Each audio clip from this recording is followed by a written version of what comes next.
Un incident soudain transforme ce tueur d'élite en une proie aux yeux des autres. Menacé de mort, l'homme doit abandonner ses biens et conclure une alliance avec sa cible. Cependant, face à une traque incessante, comment va-t-il résoudre la crise et s'échapper en toute sécurité? L'histoire commence 2 semaines plus tôt. Ce jour-là, Sam reçoit sa nouvelle mission de l'organisation, tuer un collègue retraité. Il y a quelques années, cet homme a disparu en mission et n'a plus donné signe de vie depuis. Sam a mis du temps à trouver une piste. L'ex-tueur est devenu un marchand d'art pour l'élite. Comme la plupart des œuvres sont illégales, il agit avec une extrême prudence. Il n'accepte que les recommandations de personnes de confiance. Heureusement, Sam a accès à ce service et peut contacter sa cible directement. Cependant, l'intermédiaire a une très mauvaise réputation. Il a commis tous les crimes possibles, alors dès qu'il se voit, Sam tire sans hésiter. Pris au dépourvu, l'intermédiaire tente de fuir par la porte, mais Sam l'abat facilement. Ensuite, il fouille son téléphone, le déverrouille avec la reconnaissance faciale et envoie un message de rendez-vous à la cible. Il dit qu'un nouveau client veut acheter de l'art rare et que son identité est vérifiée. Ainsi, 1 semaine plus tard, Sam rencontre sa cible. L'homme vit dans une villa de luxe, porte un costume impeccable et a l'air d'un gentleman, comme s'il avait totalement quitté sa vie de tueur. Mais Sam sait bien qu'il n'y a pas de retraite dans ce métier. Quiconque veut quitter l'organisation est un traître. Il sera finalement éliminé. Et le vieux Huck semble s'y être préparé. À peine athée, il sortit l'œuvre demandée par Sam qu'il comprend ses vraies intentions. La seconde d'après, une arme est braquée sur Sam. Le vieux Huck, moqueur et méprisant, dit que les jeunes sont arrogants et ne comprennent pas que l'expérience compte. Mais Sam reste calme. Votre génération ne connaît rien à la technologie. Ainsi, un pistolet télécommandé offre une balle au vieil homme. Après l'assassinat, Sam se rend habituellement à l'hippodrome. Il fait son rapport au patron, Augustus. Bien qu'arrogant, cet homme contrôle tout le réseau de tueurs à gages. Augustus est habitué à l'efficacité et à la rapidité de Sam. Il ne pose donc pas de questions et confie directement une nouvelle mission à Sam. Face à ce travail intense, même si Sam se plaint intérieurement, il accepte docilement car il a besoin de ce travail pour vivre. Heureusement, cette cible se cache près de chez lui. Ainsi, Sam n'a pas à voyager et peut rentrer chez lui. Mais en voyant le dossier de la cible, le cœur de Sam se serre. Car cette cible, nommée Zachary, est l'une des rares personnes qui le rendent nerveux. C'est un tueur né, une existence qui terrifie la profession. Mais pourquoi est-il devenu une cible à abattre? Tout en réfléchissant à la cause, Sam retire vite le traceur sous sa voiture et rentre chez lui. En tant que tueur aux mains tachées de sang, Sam ne doit pas avoir de faiblesse ni laisser de prise aux autres. Mais tout le monde a besoin d'un foyer. Sa petite cabane chaleureuse dans les bois, avec sa femme qui l'attend, est devenue son refuge le plus sûr. Cependant, en voyant le dossier de Zachary, sa femme Nora ne peut s'empêcher de s'inquiéter, car l'adversaire est un tueur légendaire. Pour rassurer sa femme, Sam fait mine de ne pas s'en soucier. Il dit que ces vétérans qui ont une conscience ne sont pas effrayants, il en a tué tant d'autres comme ça. L'expérience suffit pour les gérer. Mais Nora n'est pas rassurée par ces mots. Au contraire, elle dit à Sam de ne pas être négligent, car Zachary est non seulement précis, mais aussi un psychopathe qui n'abandonne jamais. Ce soir-là, Sam rêve soudain que le vieux Huck est mort et se réveille en sursaut. Il sort du lit et quitte la cabane. N'ayant plus sommeil, il allume une lampe et commence à creuser la terre avec une pelle. Il essaie d'évacuer son énergie en transpirant. Ensuite, Sam ouvre sa boîte d'armes et vérifie ses trésors encore et encore. Même si Zachary est célèbre, aux yeux de Sam, il n'est pas différent des cibles précédentes. Avec une bonne préparation, il peut facilement prendre sa tête. Cependant, par sécurité, Sam prévoit un plan de secours. 3 jours plus tard, Zachary sort enfin pour aller se confesser à l'église. Sam reçoit l'info et le suit immédiatement. Il prévoit d'agir pendant que sa cible se repent. Mais même à la retraite, l'intuition de tueur de Zachary reste très aiguisée. Ce que Sam n'avait pas prévu, c'est qu'il échouerait lamentablement pour la première fois. Non seulement il rate son assassinat, mais il est forcé de reculer par Zachary. En fait, Zachary avait senti le danger avant que Sam n'entre dans l'église. Conscient du péril, Sam tente immédiatement de contre-attaquer. Mais il est mis à terre par Zachary. Quand il essaie de le poursuivre dehors malgré la douleur, la cible s'est déjà enfuie en voiture. Voyant cela, Sam prend ses armes et le poursuit. Sans qu'on sache quand, le patron Augustus est aussi arrivé sur les lieux. Même en voyant l'échec de Sam, Augustus et les autres lui font confiance car il n'a jamais échoué auparavant. Mais cette fois, ils seront déçus, car Zachary est rentré chez lui et presse sa femme, Gianni, de faire ses valises pour fuir. Ensuite, il pousse une trappe secrète au plafond et en sort un grand sac de voyage. Après avoir vérifié les passeports et l'argent, il s'apprête à partir avec Gianni, déjà habillé. Mais à peine athée, il finit de parler qu'une balle traverse la fenêtre. C'est Sam qui est arrivé. Zachary réagit très vite et fait signe à Gianni de le suivre. Mais en sortant, il voit que ses pneus sont crevés. Les deux s'affrontent, tendus, de part et d'autre de la voiture. Zacharie propose une trêve. Il dit avoir épargné Sam à l'église, donc l'autre devrait faire de même. Mais Sam déclare que chacun fait son travail. Sa mission est de tuer Zacharie, il ne peut pas rater cette chance. La seconde suivante, ils sortent de derrière la voiture en même temps. Mais au moment de tirer, une rafale de coups de feu les interrompt. Un groupe d'hommes masqués non identifiés leur tire dessus frénétiquement. Face à cette puissance de feu, Zacharie et Sam doivent se cacher derrière la voiture. Étrangement, aucun d'eux ne connaît ces tueurs masqués. D'un simple regard, ils décident donc de coopérer. D'abord s'allier pour repousser l'ennemi, ensuite régler leur compte.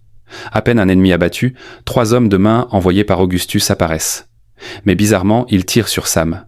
En entendant leur voix, Sam sent un danger extrême. Le leader noir s'appelle Isaac. Sa force seule équivaut à une armée, c'est le deuxième tueur le plus dangereux au monde. Et la femme à côté d'Isaac, Annie, est aussi une tueuse célèbre. Leur échapper n'est pas facile. Alors, avant qu'Annie ne puisse charger, Sam se lève et appuie sur la détente. Dans le fracas de l'explosion, profitant de la panique, Sam emmène Zacharie et Gianni. Ils courent dans une ruelle étroite. Finalement, avant d'être rattrapés, ils réussissent à se cacher dans une planque vide. Après avoir vérifié qu'il n'y a pas de danger immédiat, Sam frappe Zacharie au nez. Il lui demande pourquoi Isaac est apparu. Zacharie doit alors avouer la vérité. Autrefois, par conscience, il a refusé une mission d'assassinat de l'organisation. C'est pour cela qu'il est traqué. Zacharie espère que Sam comprendra. Même le tueur le plus froid a une part de compassion. Mais Sam n'est pas ému, car il finit toujours ses missions à temps. Mais alors qu'il s'apprête à tuer Zacharie, Gianni crie qu'elle est enceinte, espérant la clémence de Sam. Puis, elle se tient le ventre de douleur. Sam hésite un peu. Il sort rapidement et conduit directement chez lui, pas pour épargner Zacharie, mais pour prendre plus d'armes. Il est déterminé à accomplir sa mission parfaitement, car il n'a jamais échoué et ne peut pas ruiner sa réputation. Sur le chemin du retour, Sam appelle Augustus, disant qu'il y a un problème et qu'il lui faut du temps. Il demande ensuite pourquoi Isaac est aussi sur le coup. L'autre répond que c'est la demande du client, qui voulait le meilleur. Sam est humilié par ces mots. C'est la première fois qu'on doute de ses capacités. Zacharie ne restera sûrement pas sagement sur place. Sam conduit donc directement à l'aéroport. Les dernières infos indiquent que Zacharie pourrait louer un avion pour fuir au Mexique. Alors qu'il réfléchit, Isaac et Annie arrivent aussi en voiture. Les 3 échangent des mots tendus entre tueurs. Finalement, Sam doit accepter de coopérer avec eux. Mais Sam n'aime pas qu'on nettoie derrière lui. En tant que tueur autoproclamé le plus fort, il doit tuer Zacharie lui-même pour prouver que ses capacités sont intactes. Puis Isaac démarre et part. Peu après, Zacharie amène effectivement Annie Gianni à l'aéroport. Voyant cela, Sam sort son arme. Il s'approche prudemment du grillage, pointant son fusil sur Zacharie sur le tarmac. Mais avant de trouver le meilleur angle, il repère un tueur masqué. Voyant qu'on va encore lui voler sa cible, Sam grince des dents. Il tire et élimine le tueur. Surpris par le tir, Zacharie tire Gianni vers l'avion. Mais arrivé à la porte, quelqu'un à l'intérieur la ferme juste avant eux. Gianni a beau frapper et appeler à l'aide, rien ne bouge à l'intérieur. Alors que Zacharie est confus, une voiture noire fonce vers eux. De façon inattendue, c'est Sam au volant. Au lieu de profiter de la crise pour attaquer, il leur fait signe de monter. Mais à peine hâtés, il parlait que les tirs reprennent. Isaac et Annie n'étaient pas loin. Voyant Zacharie sauvé, ils les poursuivent. Cependant, Sam et Zacharie coopèrent parfaitement. Au moment critique, la voiture traverse la pluie de balles et quitte l'aéroport. Une fois en sécurité, Zacharie respire enfin. Il ne peut s'empêcher de demander à Sam « Pourquoi nous avoir sauvés ?» Sam répond simplement « C'était une impulsion.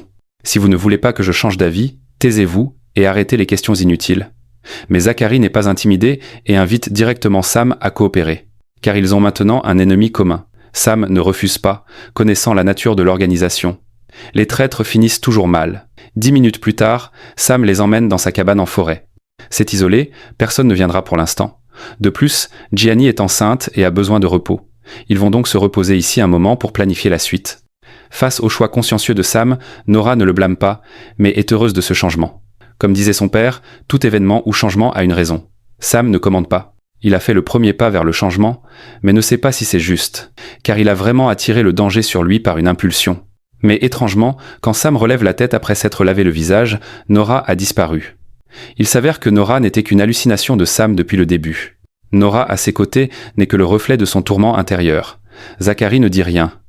Il est aussi un tueur et comprend le tourment et la pression de Sam. Ils discutent naturellement du plan suivant, en voyant l'arsenal de Sam. Zacharie sourit enfin avec satisfaction. Avec ses armes destructrices, leurs chances de victoire augmentent considérablement. Ainsi, deux rivaux qui auraient dû s'affronter deviennent alliés par le destin. Ensemble contre la traque de l'organisation, Sam demande à Zachary pourquoi il a soudain une conscience. L'autre dit qu'il a atteint sa limite, fatigué de tuer, et veut naturellement prendre sa retraite. Il n'attend pas la réaction de Sam, se lève et dit qu'il montera la garde ce soir. Même après le départ de Zachary, Sam digère encore ses paroles. Sans s'en rendre compte, ses pensées commencent à changer. Ce soir-là, Sam rêve de son passé avec Nora. À l'époque, elle était sa cible. Sam l'a séduite et tuée lors d'un rendez-vous. Bien que la mission ait été un succès, cela a rempli Sam de remords. C'est pour ça qu'il hallucine que Nora est vivante. Au réveil, il fait encore nuit, alors il décide de dormir un peu plus. Il ignore qu'Isaac mène un groupe de mercenaires dans la forêt, s'approchant de la cabane. Heureusement, Sam a placé des capteurs à des centaines de mètres. Dès que les mercenaires entrent dans la zone, l'alarme se déclenche. Sam sursaute, prend son arme et vise la porte. Zachary, qui montait la garde, voit aussi les mercenaires et court réveiller Gianni. Quand les mercenaires défoncent la porte, Zachary tire rapidement. Au même moment, Sam en abat un autre facilement. Mais avant qu'il puisse souffler, d'autres mercenaires encerclent la cabane. Zachary agit le premier et abat celui qui est en position élevée. Avec les coups de feu, une fusillade féroce commence, grâce à leur bonne coordination. Ils éliminent facilement la première vague. Mais alors que Sam recharge, un poignard est soudainement placé sous sa gorge. C'est Annie, qui se cachait dans l'ombre. Mais elle est aveuglée par l'amour. Dans cette situation, elle cherche encore des sensations avec Sam. Résultat, il la désarme immédiatement. Mais alors que Sam s'apprête à tirer, Isaac apparaît derrière lui. Face à la double attaque de deux tueurs d'élite, Sam sait qu'il ne peut pas gagner à coup sûr et doit gagner du temps. Il dit alors directement à Isaac « En fait, depuis 10 ans, le patron sait que tu es marié et que tu veux quitter l'organisation. C'est pour ça qu'il te surveille depuis des années, pour t'empêcher de disparaître. » Isaac est terrifié en entendant cela. Il sait que Sam ne mentirait pas sur ce sujet. Après réflexion, il baisse son arme et avoue que le patron les a envoyés. Mais étrangement, la mission n'incluait pas Gianni, et ils ont trouvé cet endroit grâce à un appel téléphonique. À ces mots, Zachary et Gianni sortent. Il s'avère que pendant leur repos à la cabane, Gianni a secrètement appelé sa tante à Soho. C'est grâce à cet appel que l'organisation a localisé leur cachette. Zachary est furieux, gronde Gianni, et lui reprend l'arme qu'il lui avait donnée pour se protéger. Voyant le problème résolu, Isaac appelle le patron Augustus, disant qu'il a accompli la mission et veut le voir. Le patron, sans soupçon, l'invite joyeusement à l'hippodrome. Après l'appel, Isaac demande à Sam quoi faire. Sam révèle qu'il a un plan. « Je pense avoir tué assez de gens. » Ils se comprennent. Isaac lance les clés de voiture à Zachary et part avec Annie. Regardant les corps des mercenaires, Sam se décide enfin. Il s'approche rapidement d'un cadavre et lui coupe la main. Peu après, Zachary conduit Gianni hors de la forêt et s'arrête sous un pont désert. Sam suit, mais ne compte pas accompagner Zachary. Il veut aller seul à l'hippodrome voir le patron, pour compenser ses erreurs et regrets passés. Voyant la détermination de Sam, Zachary ne l'arrête pas et lui souhaite bonne chance. Ils se disent adieu rapidement. Sam fonce à l'hippodrome. Il sort un doigt de sa poche, déclarant avoir accompli l'assassinat. Mais le patron a des doutes, car il a appris aux nouvelles qu'un homme est mort dans la fusillade en forêt, blessé à la tête, non identifié pour l'instant. Sam est tendu, car ce doigt n'est pas celui de Zachary, mais celui d'un mercenaire. Cependant, le patron n'insiste pas, car Sam essaie toujours de dissiper les doutes, et ramener un doigt semble prouver sa sincérité. De plus, il sait mieux que quiconque comment l'organisation traite les traîtres. Une fois sûr de ne pas être découvert, Sam demande sa liberté. Contrairement aux autres collègues disparus, il n'a pas fui en mission, mais a fini le travail et fait son rapport, donc il ne doit rien à l'organisation. Mais il est trop naïf. Comment le patron pourrait-il lâcher cette poule aux œufs d'or ? La seconde suivante, Sam ressent une douleur au cou et s'évanouit 3 secondes plus tard. Quand Sam se réveille, il est suspendu dans les airs. Le colosse en face le frappe sans un mot, lui faisant cracher du sang. Le patron rit follement dans la vidéo et demande de rapprocher la caméra pour admirer la misère de Sam de près. Le colosse continue de le frapper sans pitié. Mais même étranglé par un fil de fer, Sam refuse de révéler où est Zachary. Dans la confusion, il voit à nouveau la silhouette de Nora. Sam comprend enfin pourquoi il a épargné Zachary et Gianni. Parce qu'il voit en eux la fin que lui et Nora auraient pu avoir. Cette pensée libère une force immense en lui. Après une lutte acharnée, Sam élimine tous les tueurs dans l'entrepôt. Le patron entend les bruits de combat cesser, appelle ses hommes, mais personne ne répond. Il comprend ce qui s'est passé et appelle Sam à grands cris. Il dit que c'était la demande du client, qu'il n'avait pas le choix. Mais Sam ignore tout, prend son équipement et va au bord du lac où il sortait avec Nora. De façon inattendue, Nora, qu'on croyait morte, réapparaît. Sam pense que c'est encore une hallucination. Mais elle soulève son haut, lui disant que tout est réel. Il s'avère que Sam a raté le cœur de Nora, alors elle a survécu. Maintenant, leurs rôles sont inversés. Sam est le traître et Nora l'exécutrice. Mais même sachant qu'il va mourir, Sam ne révèle pas où sont Zachary et Gianni. Mais alors qu'il ferme les yeux, attendant la mort, une balle frappe Nora. Il s'avère que dans la forêt de l'autre côté du lac, Zachary avait installé un fusil sniper. Comme le disait le dossier, c'est le tireur le plus dangereux au monde. Grâce à cela, il a pu sauver Sam à 1000 mètres de distance. À la fin, le patron, qui croyait avoir gagné, reçoit un appel de Sam. Il le prévient qu'il y a quelque chose sur sa veste. Le film se termine ici. L'intrigue tourne autour de la règle cruelle de l'organisation. La retraite signifie la mort. Quand Sam doit tuer Zachary, un tueur retraité, il est contre-attaqué et forcé de s'allier avec sa cible contre un ennemi commun. Avec de l'action intense et une fin ambiguë, Acid Protocol 2025 est une histoire dramatique pleine de trahison. Mais c'est aussi un regard profond sur le prix de la conscience dans le monde souterrain. Merci à vous d'avoir regardé jusqu'au bout. Si vous avez aimé, n'hésitez pas à laisser un commentaire ci-dessous.